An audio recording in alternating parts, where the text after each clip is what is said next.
ಚನ್ನಗಿರಿ ತಾಲೂಕಿನಂದು.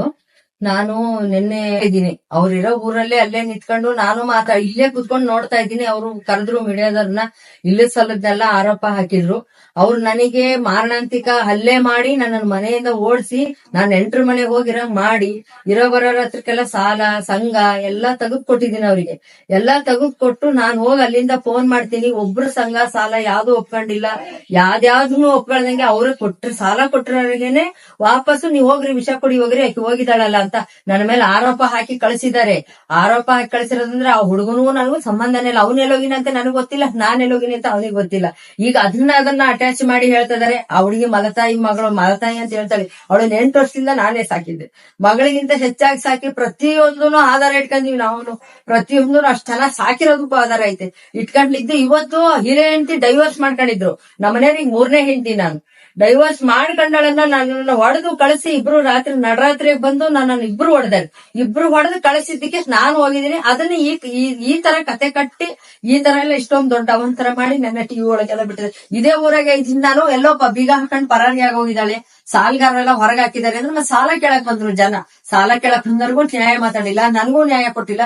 ಹಿರೇ ಹೆಂಡತಿನ ಮಕ್ಕಳನ್ನೆಲ್ಲ ಕರ್ಕೊಂಡು ಮನೆ ಒಳಗೆ ಸೇರಿಸ್ಕೊಂಡು ಮಜಾ ಮಾಡ್ತಾ ಇದಾರೆ. ನಾನ್ ಮಜಾ ಮಾಡೋದನ್ನ ನೋಡೇ ಜನಗಳು ನನಗೆ ಹೇಳಿ, ನೀನೆಲ್ಲಾ ಸಾಲ ಮಾಡಿ ನೀನ್ ಅಲ್ಲಿ ಹಾಕ್ ಹೋಗಿದೀಯಾ. ಅವ್ರು ನೋಡಿದ್ರೆ ಎಲ್ಲರೂ ಸೇರ್ಕೊಂಡು 4 ಜನ ಆರಾಮಾಗಿ ಮಜವಾಗಿ ತಿರ್ತಾ ಇದಾರೆ, ಶೋಕಿ ಮಾಡ್ತಾ ಇದಾರೆ. ನಾವ್ ಹೋಗಿ ಸಾಲ ಕೇಳೋದ್ ವಿಷ ಕುಡಿ ಹೋಗ್ರಿ ಅಂತದಾರೆ ಅಂತ. ದಯವಿಟ್ಟು ನೀವ್ ಏನಾದ್ರು ಮಾಡಿ ಜನಗಳಿಗೆ ನ್ಯಾಯ ಕೊಡಿಸ್ಬೇಕು, ನನಗೂ ನ್ಯಾಯ ಕೊಡಿಸ್ಬೇಕು. ಅವ್ರು ಯಾರು ಹೋದ್ರು ರೌಡಿಸಮ್ ಮಾಡ್ತಾ ಇದಾರೆ, ಹೊಡಿಯಕ್ ಬರೋದು, ಕೊಲೆ ಮಾಡ್ತೀನಿ ಅನ್ನೋದು. ಅವಳನ್ನ ಕರ್ಕೊಂಬಂದು ಡೈವರ್ಸ್ ಆಗಿರೋ ಹೆಂಡತಿ ಕರ್ಕೊಂಬಂದು ಅವ್ರ ಮಕ್ಳಿಗೋಸ್ಕರ ಈಗ ಪ್ಲಾನ್ ಮಾಡಿ ಸಾಲನೆಲ್ಲ ಒಟ್ಟು ನನ್ ತಲೆ ಮೇಲೆ ಹಾಕಿ ಕುತ್ಕೊಳಕ್ ನೋಡ್ತಾ ಇದಾರೆ. ಅವ್ರು ಇದ್ದಾಗ್ಲೇ ಜೊತೆಗೆ ಊರ್ ಜನ ಎಲ್ಲ ಬಂದು ಸಾಲ ಕೊಟ್ಟಿರೋದು. ಯಾರು ಸಪರೇಟ್ ಆಗಿ ಇಷ್ಟು ಅಂತೆಲ್ಲ ಸಾಲ ಯಾರು ಕೊಡಲ್ಲ. ಇಷ್ಟು ವರ್ಷ ಆಗಿದ್ದು ನಾನು ಬಂದು ಇಲ್ಲಿದ್ದಿ ಈ ಊರಾಗ ನೋಡ್ತಾ ಇದಾರೆ. ನಾನು ಹಂಗಿರೋದಕ್ಕೆ ಜನಗಳೆಲ್ಲ ನನ್ಗೆ ಬಾ ನಿನ್ಗೊತ್ತು ನ್ಯಾಯ ಕೊಡಿಸ್ತೀವಿ ನಾವು ಅಂತೇಳಿ ಅವ್ರು ಬಲವಂತ ಮಾಡ್ಕೊಳ್ತಾರೆ ಹೊರತು ನಾನ್ ಜೀವಕ್ಕೆ ಎದ್ಕೊಂಡು ಹೋಗಿದ್ದೆ ಹೊರತು ನಾನು ಇದಕ್ಕೆಲ್ಲ ಹೋಗಿದ್ದಿಲ್ಲ. ಇಬ್ರು ಸೇರ್ಕೊಂಡ್ ಬಂದು ಹೊಡೆದಾರೆ. ಅವಳು ನಾನ್ ಲೀಗಲ್ ಹೆಂಡತಿ, ನನ್ನ ರಿಜಿಸ್ಟರ್ ಮದ್ವೆ ಆಗಿದ್ದಾರೆ. ಅವಳಿಗೆ ಡೈವರ್ಸ್ ಮಾಡಿದ್ದಾರೆ. ಅವಳಿಗೆ ಡೈವರ್ಸ್ ಮಾಡಿದ್ಮೇಲೆ ನನಗ್ ಮದ್ವೆ ಆಗಿದ್ದಾರೆ. ಅವ್ರು ಮದ್ವೆ ಆಗಿ ಈಗ ದುಡ್ಡು ಕಾಸಿಗೋಸ್ಕರ ಈಗ ಮನೆಗೋಸ್ಕರ ನನ್ನನ್ನು ಈ ತರ ಎಲ್ಲ ಮಾಡಿದ್ದಾರೆ. ಆಸ್ತಿ ಮನೆಗೋಸ್ಕರ ನನ್ನ ಬೀದಿ ಮೇಲೆ 10-15 ದಿವಸದಿಂದ ಬೇರೆ ಮನೆಗೆಲ್ಲ ಕಾಲ ಮಾಡ್ತೀನಿ. ಪಾಪ ಬೇರೆಲ್ಲ ಇಟ್ಕೊಂಡು ಅರ್ಥ ಆಗ್ತದಾರ ನನ್ನ.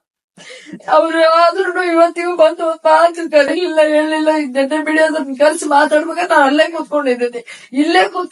ಅವ್ರು ನಾನು ಇದೀನಿ ಅಂತ ಹೇಳಿಲ್ಲ, ಪರಾರಿ ಆಗೋಗಿದ್ದಾನೆ ಅಂತ ಸುಳ್ಳು ಸುದ್ದಿ ಹಬ್ಸಿದ್ದಾರೆ. ಸಂಬಂಧ ಏನು ಇಲ್ಲ ರೀ, ಹುಡುಗನಿಗೆ ಯಾವ ಸಂಬಂಧ ಇಲ್ಲ. ಅವ್ರ ತಂಗಿ ಮಗನೇ, ಅವ್ರ ದೂರದ ಸಂಬಂಧಿ ತಂಗಿ ಮಗನೇ ಬಂದು ಮನೇಲಿ ಇದ್ದಿದ್ದು. ಹುಡುಗಿಗೂ ಅದಕ್ಕೂ ಕೊಡ್ಬೇಕು ಅಂತಿತ್ತು, ಎಲ್ಲ ನಿಶ್ಚಯ ಆಗಿತ್ತು. ಅವನು ಚೆನ್ನಾಗೇ ಇದ್ರು, ಚೆನ್ನಾಗಿದ್ದೆ ಮದ್ವೆ ಆಗಿರೋದು. ಬಲವಂತ ಮಾಡಿ ವಿಷ ಹಾಕ್ತೀನಿ ಅಂತಂದ್ರೆ ಯಾರು ಹೆದರ್ತಾರೆ ಈಗಿನ ಕಾಲದಲ್ಲಿ. ಅಲ್ಲೇ ಪಕ್ಕದಲ್ಲೇ ಅವ್ರಿಗೆ ಅವ್ರ ಅಮ್ಮ ಅವ್ರ ತಂಗಿ ಎಲ್ಲ ಅಲ್ಲೇ ಇರೋದು. ಇನ್ನೊಂದ್ ಹೆಂಡತಿ ಏನಿದೆ ಡೈವರ್ಸ್ ಆಗಿದೆ, ಅದು ನಮ್ಮ ಅತ್ತೆ ಮಾವರ ಮನೇನೆ ಅವಳಿಗೂ ಬಿಟ್ಟು ಕೊಟ್ಟಿದ್ದೆ.